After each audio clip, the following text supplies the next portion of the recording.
They got ginger there.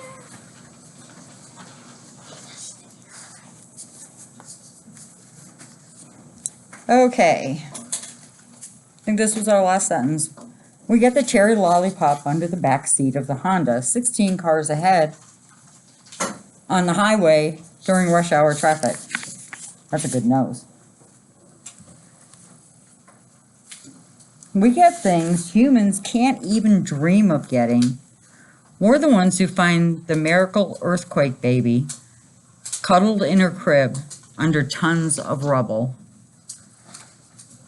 We're the ones who find lost hikers in the wilderness after a quick whiff of a sweaty sock. We can even tell when someone's sick. We can smell seizures and cancer and migraine headaches. They can. Some of these dogs are amazing. So try and get your guinea pig to do that. I'll try. I did an experiment with my dog a long time ago. It's where I pretended that I fainted, and he just came up to me and he started licking my face and started jumping on my chest. Uh-huh. It was funny. Yeah, Yeah. He would have stopped jumping on me. That's natural. Okay, we smell feelings too. Sad has a sharp scent with an undertone of sweetness. Sad smells like being lost in a winter forest as the sun goes down. And happy is the best, but there's a touch of wistfulness around the edges.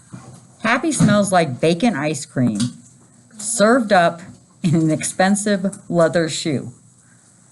He's a dog, remember? Think about it though. Dogs love bacon And socks and shoes. and ice cream. Oh yeah, my dog loves ice cream. My dad bullies the cats. I only let my dog eat ice cream whenever my mom eats. So I have to make it out of cat. No, like the milk from the cow. And she won't put any sugar in it. You're going to love every minute of it, but you know it won't last forever. The news. Sometimes when Julia and I go for walks, I'll break at the corner. Corners are the best for fresh news. And she'll tug and say, "Come on, Bob, there's nothing here." Oh, but there is. Here's the thing about poop and pee. I get that humans are not into them. I see the bathroom doors shut tight, the embarrassed downward glances. You guys are totally missing out. There's a whole lot of info hiding in your average pee mail. When dogs want to share the latest gossip, we just wait until nature calls. You'd be amazed what we can learn during a quick bathroom break. People read the news, check the TV, browse the web. I linger over a fire hydrant and inhale the whole wide world.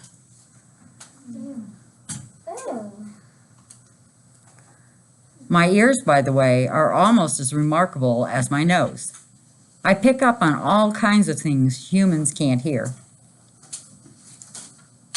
What we do with our noses and our ears is kind of like taking a big old knot and loosening it up, separating out the strands, unbraiding things.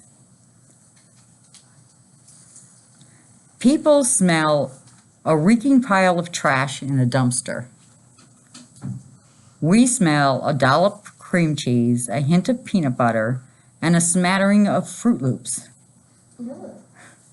We hear the roar of a crowd People hear the roar of a crowd at a stadium. We hear the strain of a whiny 4-year-old, a whisper of a worried superfan, a note of a grumpy hot dog vendor. Man, dogs are cool.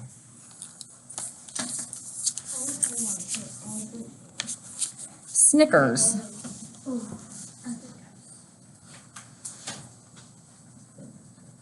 So that's not Snickers, the candy bar, by the way. Doggo. It's Snickers, the dog from the one and only Ivan. She's very sassy. Snickers? Yeah. Dog. Oh, I thought it was like the chocolate one. No, sorry. You got my hopes up. While I watch from my perch on the back of the couch, Julia passes by on the sidewalk. George asked her to keep her dog walking routine close to home in case the weather changes.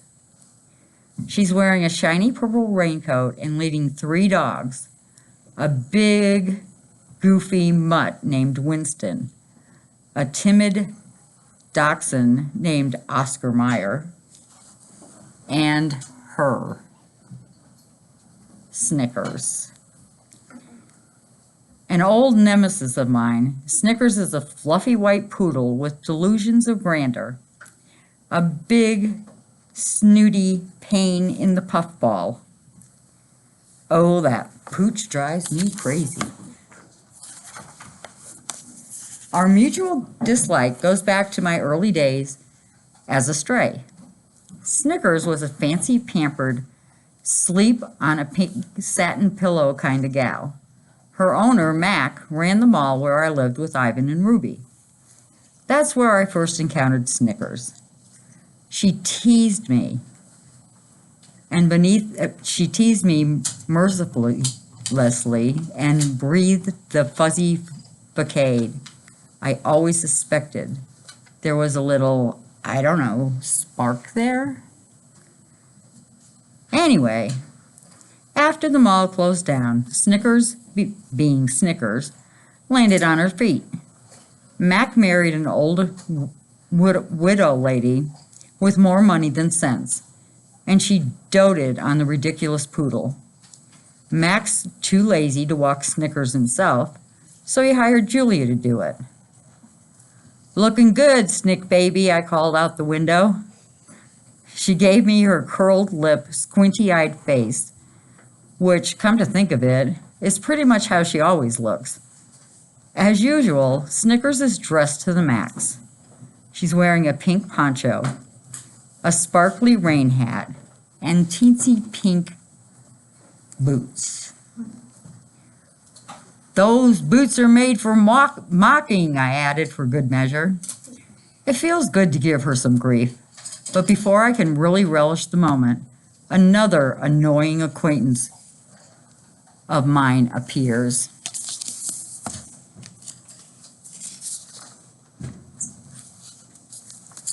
Nitwit, a gray squirrel who lives in the live oak in our front lawn, jumps to a lower branch, looking at me with barely concealed pity.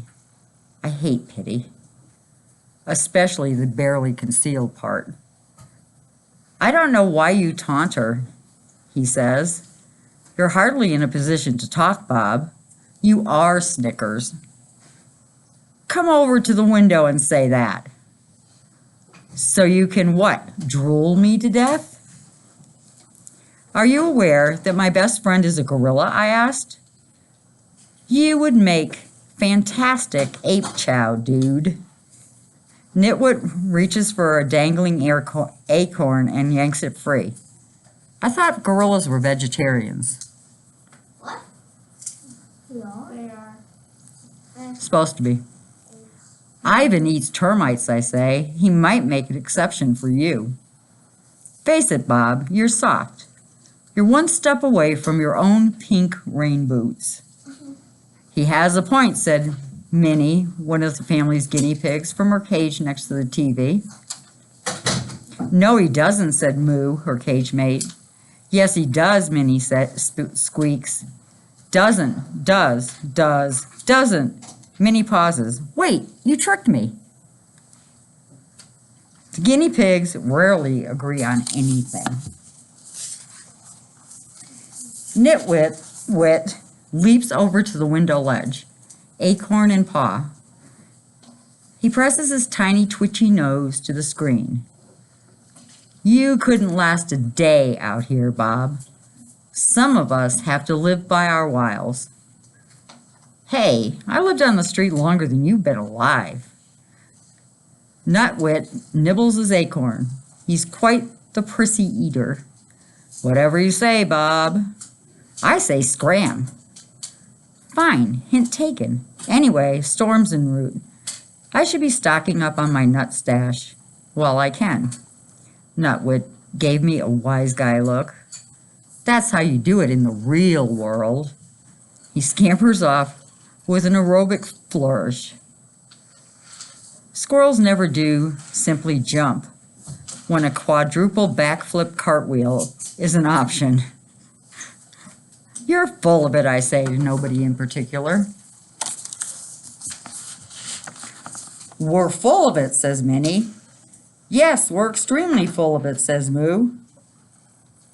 And they popcorn in agreement.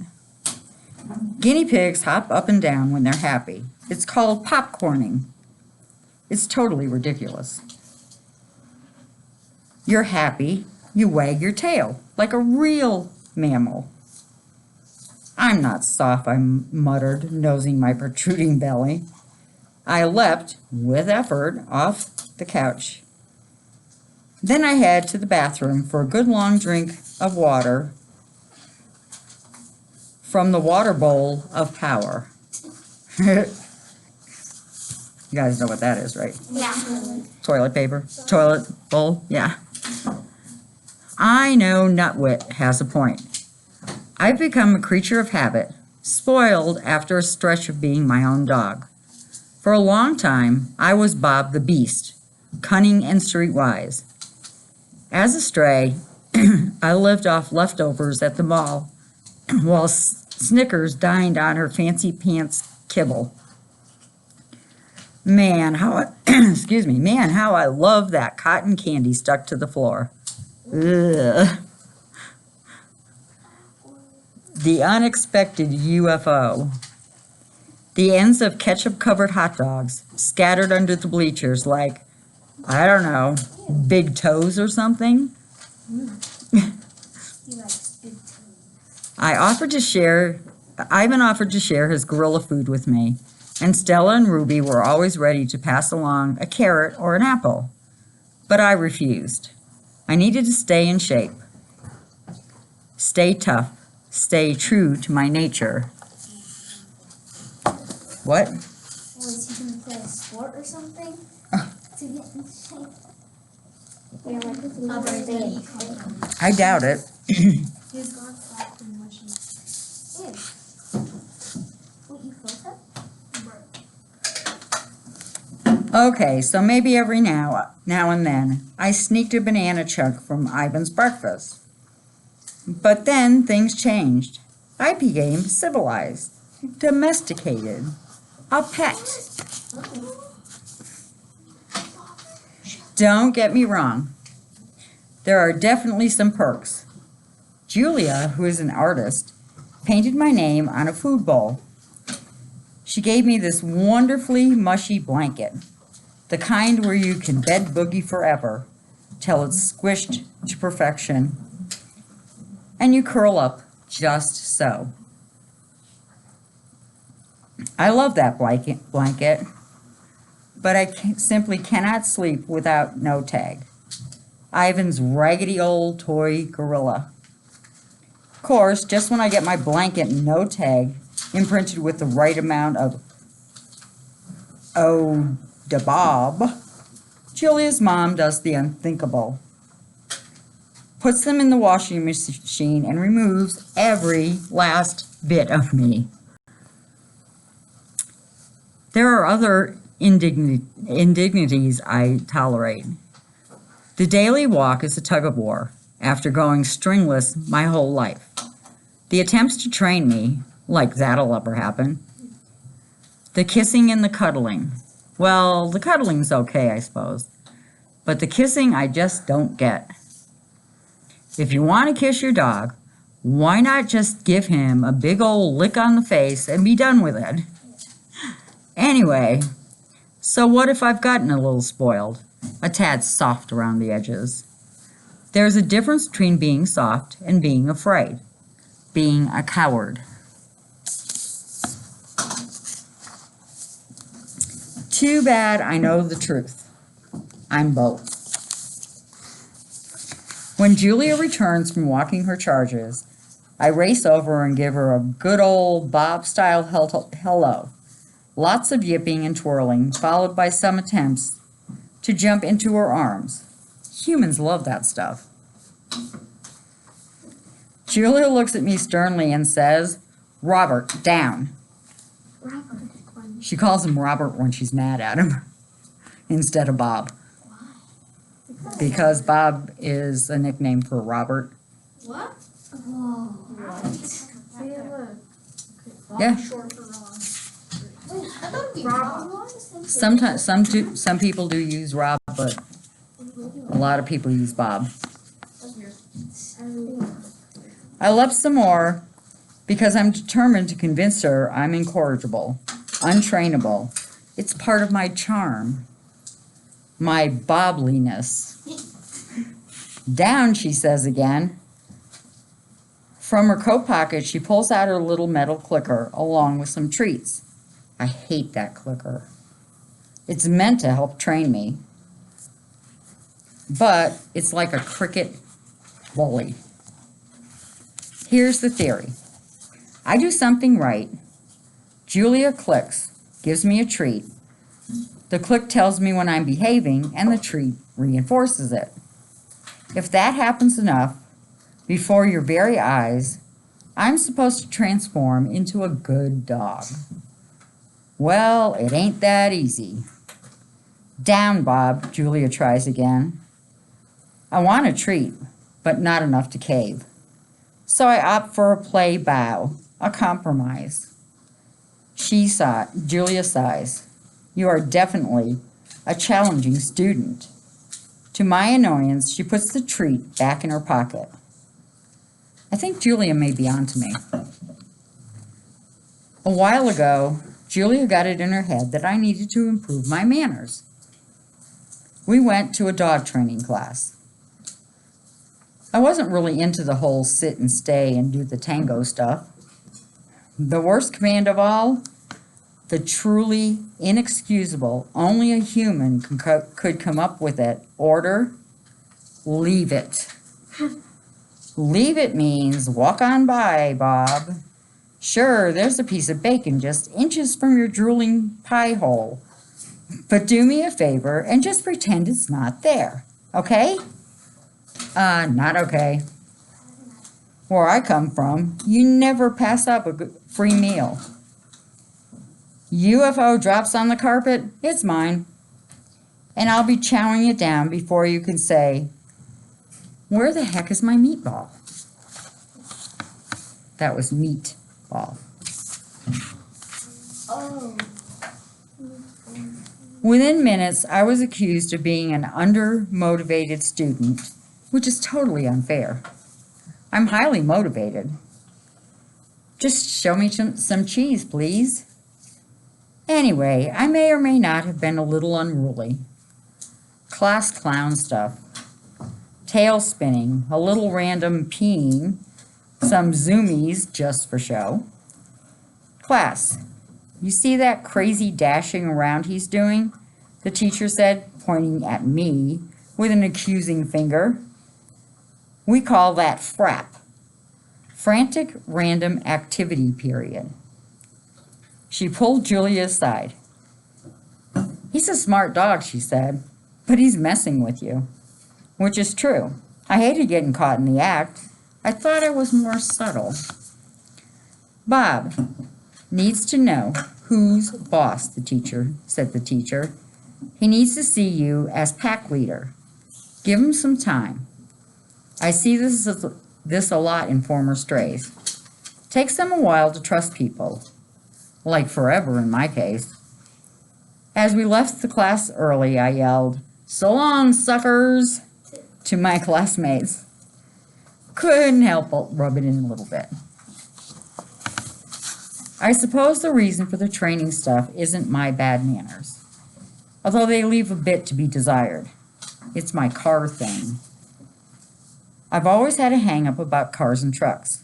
Also, riding lawnmowers, go-karts, anything with 4 wheels, an engine, and a driver. Don't like them, don't want to ride in them, don't want anything to do with them.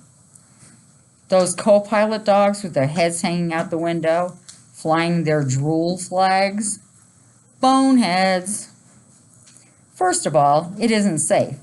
And second of all, bad stuff can happen after you climb into a car. Take it from me. When Julia and George and Sarah realized I have transportation issues, they tried to lure me back into the back seat of their car with treats. But you'd be surprised how stubborn I can be. I yelped so loud, the neighbors came running out to see what was happening to the poor little doggy. Score 1 for the poor little doggy. Yeah. That's when they started clicker training me. Click, here's a treat. Come closer to the car, Bob. Click, here's a treat. Watch while I open the door, Bob. Click, here's a treat. Come right on up to the seat, Bob. Click, here's a treat. Come on in, Bob. Bob? Bob? Where are you, Bob? Yeah, it was like that a lot. Still haven't been in a car, or a truck, or a tractor, for that matter. When I have to go to the Rhymes with Pet threat, Julie and her parents walk me there. They say elephants have long memories. Well, so do dogs, people. It's not like I'm afraid. I'm just exercising my options. Are you ready to head over to the park? George asked as he passes through the living room. He's carrying 2 flashlights and a roll of masking tape.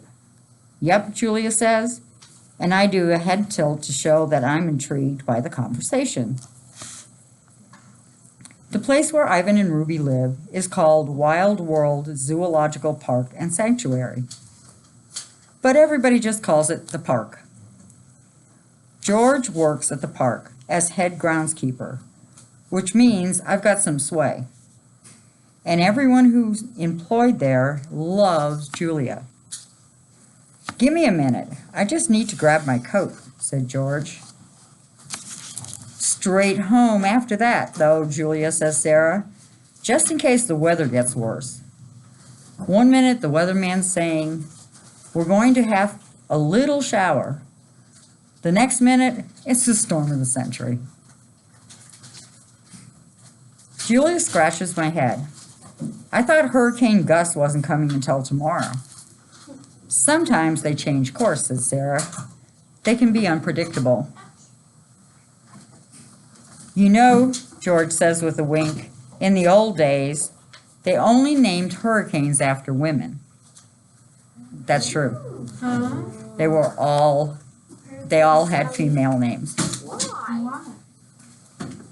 Oh, well, Julia groans. That's sexist, she says.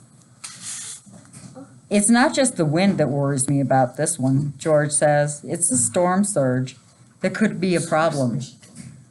Flooding. The storm surge is when the hurricane winds wash the water up like out of the Gulf or the ocean. It causes a lot of flooding, and that's a lot of the damage in hurricanes. Julia tries to make me wear her mom's latest creation, a knitted dog sweater with security written on it, which I suppose is an ironic reference to my petite size. I politely decline. All right, you win, Julia sighs. Ready for your walk, Bob? At the mention of the word walk, I go all crazy mutt, so it's clear I'm on board with her idea. Humans love it when you get silly. I think they're so weighed down by people problems that sometimes they need to be reminded what happy looks like. Julia attaches my string. I try for a little tug of war, but she refuses to buy. Let's go see Ivan and Ruby, she says. Just hearing those names sends my tail into a full wag. And we will start up tomorrow. Tomorrow's Friday already. Wow, the wheat went by so fast. Yeah, because we had Thursday off. Hold on, see.